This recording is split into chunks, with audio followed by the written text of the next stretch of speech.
Hi, thank you, my smiley friend, Mr. Colin. You still got 30 seconds. I can give it to you. Right, Arun posted something in the Facebook. They just kacau-kacau sikit. Yeah, but that one is a topic in itself. But we can go to that. I'm very pleased to talk on that issue. Of course, we can. But today is more like a showboating. We just show ourselves on this thing. There's one intellectual discourse that probably I would bet, or I'll go with you, or probably even some of you, whoever wants to discuss on this thing, we can. I'm more than happy to go with that. But now, yeah, we have done the first part. It's all the 8 panelists. Now we're supposed to go to the rest of 12 panelists, but now we have only 18. So we left with only 10. You guys, is it okay? We kind of pet. You want to tell anything? So we just bulldoze like boring. Yeah, I was thinking maybe we just open the space for some conversation first before we go to the next group, so that maybe we've had a lot of sharing. So ada soalan ke atau ada komen ke from this group that is here in the Zoom room? Relax a little bit, ask a question, or share a comment perhaps, because I have I mean, listening to what everyone has said, and I've tried to capture some keywords on the chat, it seems like every faith group has a service element, you know, that a way to practice your faith in a way that provides service to people. So I'd like to hear what the others think about it. What is your sense of it after hearing the other people sharing, and I would love to hear from the participants themselves. Yep, thank you very much, Pat. So over to you. If you got anything to ask, from that 8 sharing, we give you another about 5 or 10 minutes. We are okay. So Pat and Sharul, just a comment. Listening to all the very good speakers, I don't know if you realize we are all basically saying the same thing in different words. All religions want good, all orientate towards service. And I was just thinking, in these troubled times in Malaysia, what if the religions, what if the faiths got together and together put a force towards improving conditions for people? That is exactly what Malaysia needs. Yeah. So I'm very happy that we're all of one mind. Thank you, Suresh. That is, I noted that even from the beginning. People are talking basically about the same thing. We share too many things in common, especially in the service of humanity. We should be colorblind, but of course we have some issues. Arun got many issues. Probably Willie also, they can talk. No, we can go into that, but probably today probably is not the time. So we have we go into that. Because it's long conversation. There are things that of course we differ because we are different faiths, but there is a good amount of things that we are common, because for instance, there more than one faith group talks about one family, one humanity. I hear that in the Muslim faith, I hear that in the Hindu faith, I hear that in the Baha'i faith, I hear that in the Sikh faith. So every faith is talking about one creation, one humanity, one family in one way or another, and then of course in the practice there might be differences because we are limited beings. We do not, however much we are good followers of our faith, we are not able to see as the creator sees, because we are limited beings. But what we can see is that we share a lot of similar values. So I would agree with Suresh that perhaps in our outreach to the poor and the needy, there are ways in which the different faith groups can work together, because there's a lot of things that we do similar. The langa from the Sikh, the various food banks that are being created by the Buddhists, and there's a lot of um, you know food. Yeah, there's a lot of things going on. So I think that opportunity for people to work together. It just needs somebody to organize. All right. No doubt. I totally agree. Just that in this world, we all baik-baik semua. No? We still got problem outside there. How we want to make people, speaking on the same wavelength. We all the same, stuff like that. So actually, it's a hard and long kind of work that we have to do. That's why. Sorry, Dr. Oi. Sorry, I want other people to speak. Sorry. Sorry for interrupting. Actually, to me, I feel that we can actually learn a lot from each other. For example, honestly, even like Buddhists, even though we talk so much about metta and karuna, but we really admire what the Christians do in terms of charity. They have done a lot since history, like building schools, having, like in Ipoh, we have a center that is formed by a Christian group to help drug addicts and things like that. And I think these are very good things, and we Buddhists also would like to learn the wonderful work that the Christian has done. And if we can collaborate and cooperate with each other, I think we can do much more than just among the single religious group. And we Buddhists are actually learning a lot from other faiths because we think we have a lot in common. Thank you very much. Dr. Wei. Yes. I would like to say something. Willie seems to be left out after all this comment. But the thing is that I myself, a humanist myself, even though I'm Christian, Catholic, because I believe that, you see, if you talk about a common thing, each one of us care about humanity, human, okay? And each one of us, one way or another, whatever faith we are in, we are humans. We care for humans, because without human, there's no religion. So, I think the caring for the human is basically being human.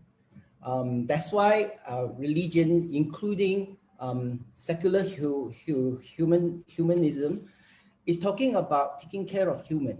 That is the common trend that I see. That means that we cannot. I mean, at the end of the day, humanism is also. Secular humanism is also should be included in that sense, because at the end, we are caring for human. We are all humans. We need to start from there actually. At the end, that should be our base. What do humans need?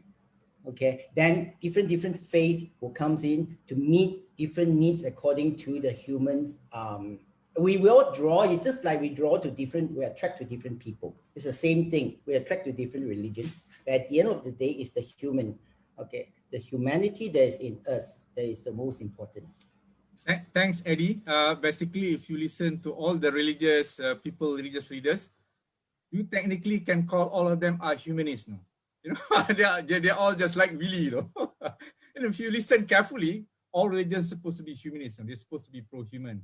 But of course, like there is, I think this is probably Willie's friend, Hasmit Chow. With so many religions to look into and choose from, how do we know then the one that is true one? Or are they all true? Which is, technically speaking, cannot be all true. Or they can be all wrong, but they cannot be all true. But this one is a subject in itself, which is, I don't think, like the one that Arun brought up. Yeah. Of course, we are now all, we are building bridges, Arun. This is the first baby step that we are together, we talk these things. Some people want to talk about that difficult, but slowly we have to build the bridges first, At least when we talk, we don't fight, We can talk respectfully in a proper dialogue, in a civilized way. This is what I want to do, We can take on whatever question they want. I think it's a free country. We should be able to talk people with different views, but respectfully and fairly. That's what I want. That's why I'm doing a Boon Talk show, is purposely for that. For the Malaysian, how we can, basically sharing our thought process. Yeah, Arun, you want to speak? I know. Go ahead. Oh, did I? No, I think, like what some of our speakers say, that all religion looking at the same goal, a prosperous and joyful and bliss humanity.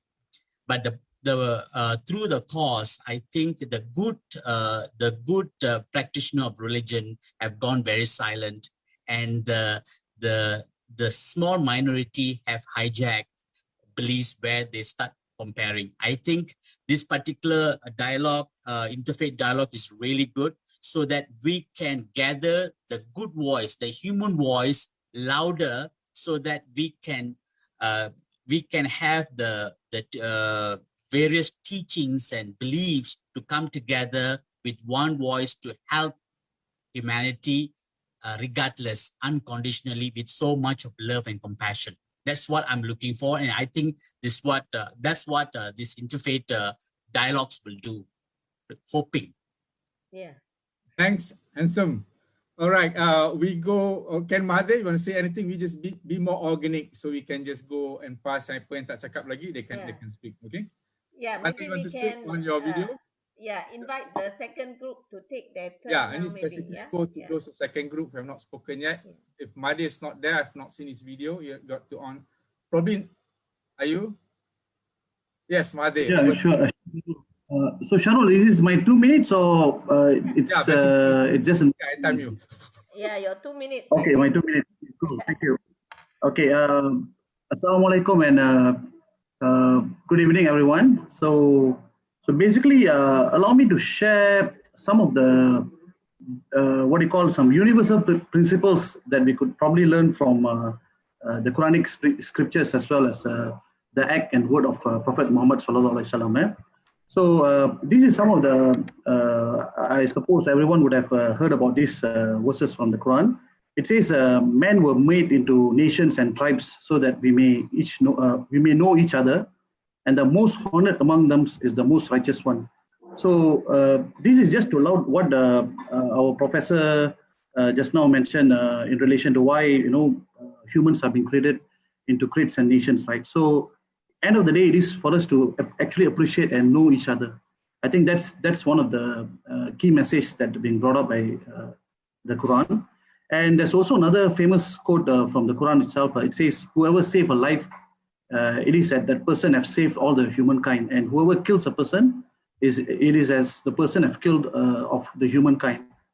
So this is also another, I would say, a universal principle on humanity that we all could share among us.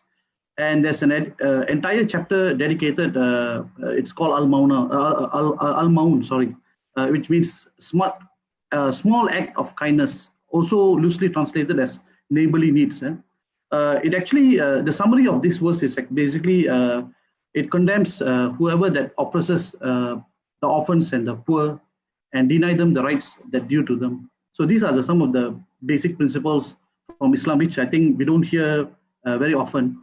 And we can also learn and emulate some of the good act of kindness that have been propagated by Prophet Muhammad sallallahu alaihi wasallam. First one is that I think this is something that I've learned when I was a kid. Apparently, there was a funeral procession passing by, and Prophet Muhammad actually stood up and paid respect. And one of the companions actually said, "Dear Prophet, it's actually a Jewish funeral, So he said, "Isn't that a soul?" I think it's a small reply, but it carries a very deep message. And among others, the Prophet also has promoted the act of removing harmful objects or obstacles from pathway as an act of faith. I mean, this is, I think, we could experience in ourselves, like, all the potholes that we're facing. So I understand there's a group called a brotherhood, who's been patching those holes. So I think that is also a very good of promoting act of neighborliness. Yeah. Thank you. And I think that's my time. Yeah. Yeah. Thank you. Thank you. I'm sorry, but we need to remind each other. Yeah. Could we ask anyone else who was on the list for second round, if you'd like to speak now? Alice, where is Alice? Alice, if possible, I know I just want straight from your heart, not from your scriptures. Yes, straight from my heart, yes. Because, okay, good evening, everyone. I'm Alice Tan. I'm a member of St. Francis Xavier's Church. Why is it that, I love my neighbor? Over the years, I've experienced the love of God in many ways. It is He who first loved me, not so much me loving Him. And I would like to respond by sharing His love with my neighbor. For me, the question is not so much the why or the rationale, but how do I live out this love, for my neighbor? Now, in the present context of Malaysia, something very close to my heart, very much in need of greater unity and harmony, I feel I could help by making friends, building bridges to families in my own neighborhood from various faith traditions and ethnicities. I've already begun the process, in fact, in 2018. And well before that, in about 15 years ago, when I was an active member of my neighborhood security committee, I had to work with people from various backgrounds. Now, as I grow in friendship with my neighbors, was Muslims, Hindus, Buddhists, Taoists, okay, my friends and I grow in mutual understanding. We understand one another better, and we can respect one another better. And for that, it helps me, and I think my friends, to be able to get rid of or debunk, negative generalizations, misperceptions, prejudices, stereotyping of other communities. And this would help me relate better to Malaysians in general, right? Then I believe that all Malaysians, of every background, whoever we are, we can build friendship with people that we meet in our daily lives. I feel that we are not doing enough of that, whether in our own neighborhood, in our workplaces, in school, colleges, universities. I think 2 minutes already. Oh gosh. So our relationships can be very functional. So I believe that we can build friendship for a better Malaysia. Okay. That's it. Thank you, Alice. Yeah. Yeah, Alice is the one who keep on, inviting activities. She's the kind who are the one who give first, She's not that some people, they're responsive, Alice is kind of proactive and, like to give rather than to take. So very good. It's a good thing to keep up. Keep it up, Alice. Thank you. All the good work. All right. Okay, probably we go back to Sami. Sami has been very kind to let his friend SURESH to speak on his behalf. It's very gentleman. It's very kind. I've known him, in that interface blogging. Over to you, Sami. So, what do you think of all this thing? Thank you for giving me an opportunity. I'm representing the Baha'i community. Baha'i means, the meaning of the Baha'i is a love. Okay? And we love one another, love our neighbors, our friends, our relatives. And every human being lives in this world. And love ultimately leads to unity. Without love, there is no unity. And in Baha'i, the Baha'u'llah, the founder of the Baha'i faith, Baha'u'llah, given a very beautiful quotation, says that we are the flowers of one garden. Okay? Example like rain, sun, matahari, sun gives light to all. It doesn't say I only can give light to a certain number of people or certain races of people. So it gives light to everyone throughout the world. So everyone enjoys the light. So in the same way, God loves all. And what we can reciprocally, what we can do for God. And in order to love God, we have to do something for our neighbors, our humankind, our fellow people lives in this world. And we Baha'is, normally we do a lot of activities. We call it some in the form of core activities. We have a couple of some activities which we do for the people. Example like devotionals, communal worships, pray, it calls as a prayers. The other one is a study circles. And another angle is a junior youth spiritual empowerment program and children classes. These are the 4 areas which we normally give for the people. Maybe I give us a little bit of elaborations. What is devotionals? What is the communal worships? And whereby we gather a few people, whoever interested, come and join with us, 2 or 3 people, doesn't matter. And there is no rituals, there is no special forms to be given, and all says prayers. And another angle is the junior youth programs.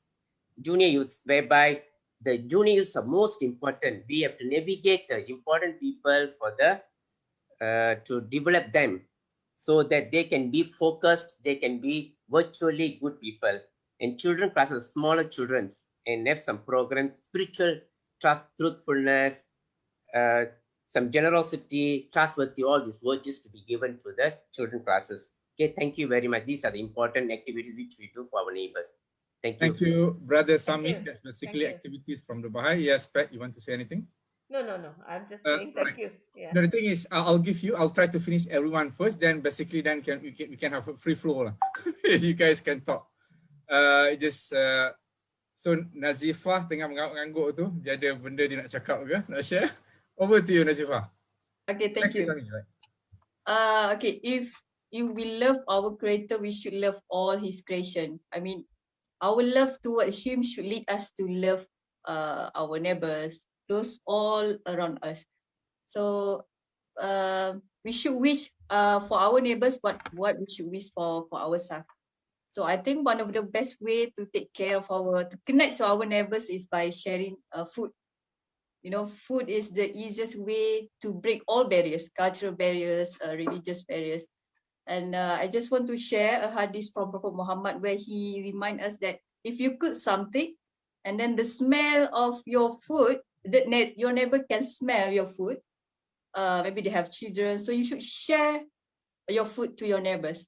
Even to me, it showed us that the Prophet taught us that we should be sensitive to our neighbors. Even the smell of your food, you should give some to. You should think to your neighbors, right? And me, I live somewhere in kampung. So in kampung, you know, kampung people, we always exchange food, share food. So, but our house is not quite near. We do not know what our neighbor cooks. But every house has some like plants, have something in their gardens, like rambutan tree, manggis tree. So even we have fruit, we should share with our neighbors. And my dad taught me that if you plant something, we should make niyyah or intention that you're going to share this plant or fruit to your neighbors as well. So I think if you have one particular house or your one particular neighbor that you never interact, you never talk, so maybe you should try to approach them by sharing some food. That's the best approach towards our neighbors. Thank you. Thank you. Thank you, Nazifah. That's very short and sweet. Still below 2 minutes. That's very wonderful. So easy to speak within the time limit, you know. And really, I just watching there, you know, why people are so talking about love and stuff like that. You know, they cannot be all true, man. I know he's smiling. I'll go to him. Wait for you. We're going to have a conversation on that. I can invite everyone on the tough subject. Now we're building bridges first. Don't burn the bridge, man. Right. We have probably another two. I think there's Daniel and Aloysius yet to speak. We have, I think bagi Aloysius dulu kot. Aloysius? Is that okay? Aloysius, unmute yourself, please. Unmute, bottom left. I just want to add what has been said generally. And for me, I think to live as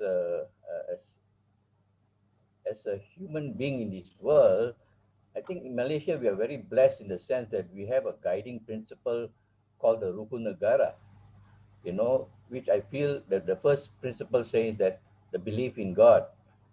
And I believe we have come to a time today, you know, especially with COVID, you know, what is essential in life.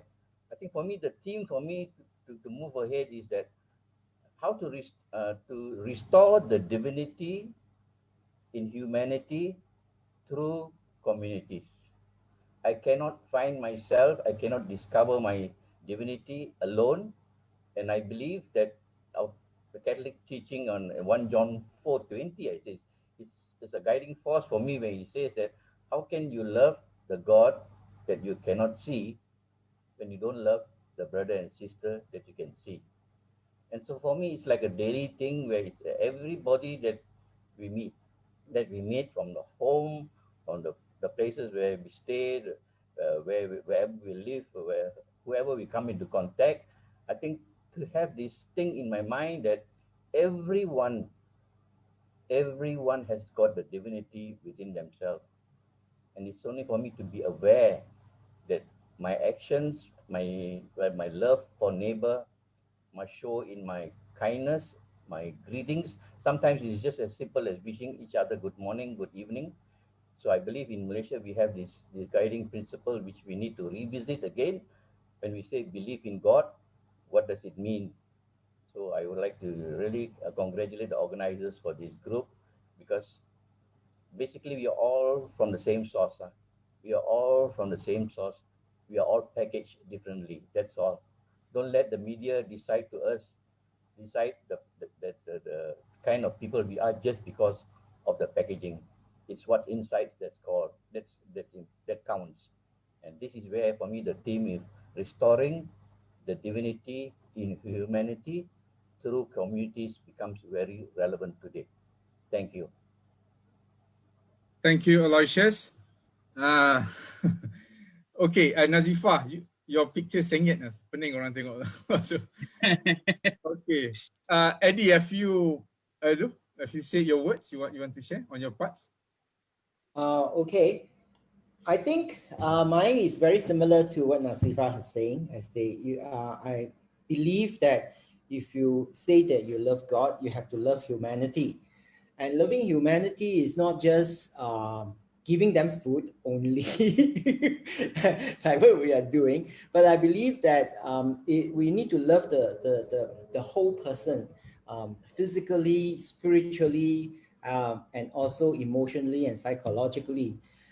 That's why I'm still into teaching, because in teaching, especially in college, teaching in college, I not only just give them knowledge, sometimes I also give them health tips and then encourage them to be healthy.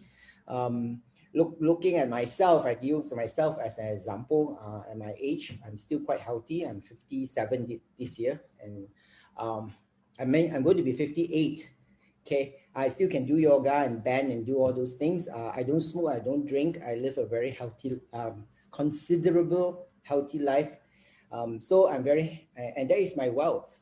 Okay, by the time, if the pandemic is over, I might be 65. I still can probably, hopefully, I still can travel around the world. So, and also correct thinking. I'm helping my students to think correctly. That's why I'm also quite into psychology, and I'm a trained counselor myself. So I think when we care for people, we are not only just care for the person, just physical needs, but also emotional and spiritual needs.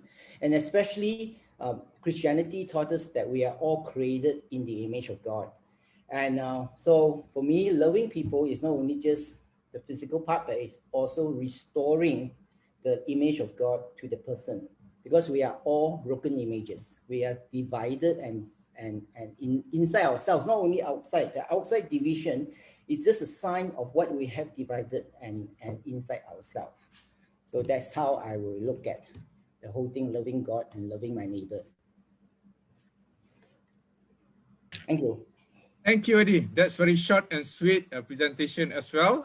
Eddie has been come to my NGO and is very open and very approachable person. Thank you, Eddie. Right, nak Mariam ke nak Daniel? Mana satu dulu? Oh, Daniel? Or ladies Daniel. first? Nah? Ladies first. Ladies first. Tengok gentleman Daniel ni. Orang muda. Over to you, Kak. Okay, Assalamualaikum. Being good to neighbors is part of my faith, not only part of my faith. It's strong, it's a strong instruction from the belief system. It's without doing good to neighbors, we cannot enter paradise. We are not considered as a believer. That is a very strong statement in the hadith in the Quran. Doing good to neighbors is part of iman. So if you don't do good things to your neighbor, you are not considered as a believer. So very good. So for me, the smallest act that we can start together, which currently I think is lacking in our society, is greeting people. We don't really say good morning, salam to each other. So when we are in the lift, we don't say hi. So this is the small act. And then the smallest act that we can do without much effort. So giving salam is encouraged, meaning greetings people, is strongly encouraged by the Prophet. And the Prophet Muhammad will never leave his house without greeting his neighbor first. And then he will not enter his house before greeting his neighbor again. This is and then he said, the one who gives salam, greeting first, is a better person than the one who is receiving. But it's not compulsory for a person to give greetings, but it's compulsory to answer. Not only to answer, but you have to answer in a better way. And then this is the most basic, smallest thing that everybody can do. It doesn't need although sometimes we smile, people look at us weirdly, and then we say salam, we say good morning, they look at it, but it takes effort, it takes consistency. It's not the society cannot be built only once. You say it once and then you give up. It has to be we have to do it continuously. That's it. I think I'm very short. Thank you, Mariam. Thank you, Puan Mariam. Okay, Willie must be scratching his head now. Despite all these good things that religions are talking, we are still fighting out there. So one way is how to get more people joining the building bridges of PET, all this kind of thing. That's one of the things, but we can talk probably a bit more hard on that. Willie and Arun is more keen to join. We give to our young guy, the last panelist participant for tonight before we open more organic way. So dia tak boring sangat. Over to you, Daniel. Daniel, unmute yourself. Thank you, Brother Safro. So growing up as a Muslim, in my Muslim community, I rarely meet those from different backgrounds and different faith. Okay, so for me, it's such a loss lah, to not being involved in a circle where we got to share and in a multi-religious community lah. So, but 3 years back or 2 years back, this is what we have been doing lah in as a student myself. So this is what I've been involved in. I met Colin, some of my colleagues lah, and Brother Uwi. Recently we have met for interfaith dialogue, and this is what we are advocating for an open dialogue where we can discuss about religion as freely as we can. So so for me, let me share something from our dear Prophet. The Prophet said, it's important that we have to not only we have to like emphasize on the why we should do, the why to we love neighbor, and we have to put it into practice lah. It is a matter of putting it into practice. And the Prophet, in one of his sayings, he said, "O Muslim woman, no one should scorn to the gift of a neighbor, even if it's only a sheep's foot." Okay, so simply we can practice this. As we receive anything from a neighbor, do not ever disregard or like scorn and we apa ni je bagi. Okay, not to do that lah. So this is what we can take home lah. Take home for us, even when we receive small thing from people, never disregard or scorn to that gift lah. So with that, I thank you. Hi everyone, terima kasih kerana menonton sampai habis video tadi. Jika awak suka dengan video tadi, boleh tekan tombol like. Kalau awak rasa dia bermanfaat, mungkin boleh sharekan kepada yang lain. Dan kalau awak rasa berminat, mungkin boleh tolong subscribekan sekali, sebab saya insyaAllah akan membuat video seperti ini setiap 2 minggu sekali. Saya ada di Boon Talk Show di FB, YouTube dan juga Instagram. Cuma Instagram ni kurang sikit. Tapi kalau tuan-tuan atau perempuan tak suka, boleh tekan tombol dislike ya. Dan kalau boleh nyatakan juga kenapa tak suka, mungkin dekat situ saya boleh improve. Kalau yang suka tadi pun boleh nyatakan apa yang bagus dan saya akan cuba kekalkan atau tingkatkan lagi. Okey, tujuan saya buat benda ni adalah untuk contribute, untuk menyumbang untuk menjadikan dunia kita lebih baik daripada apa yang ada sekarang. Jadi topik-topik yang saya akan bawakan berunsurkan ilmu yang bermanfaat ataupun sumber-sumber inspirasi ya. Jadi kalau ada apa-apa cadangan topik ataupun speaker, boleh terus message saya sama ada di Facebook ataupun di YouTube, saya jarang tengok. Kalau nombor telefon tolong message saya terus. Itu saja. Terima kasih daripada saya. I love you 7 billion times. Thank you very much. Thank you for watching. Bye.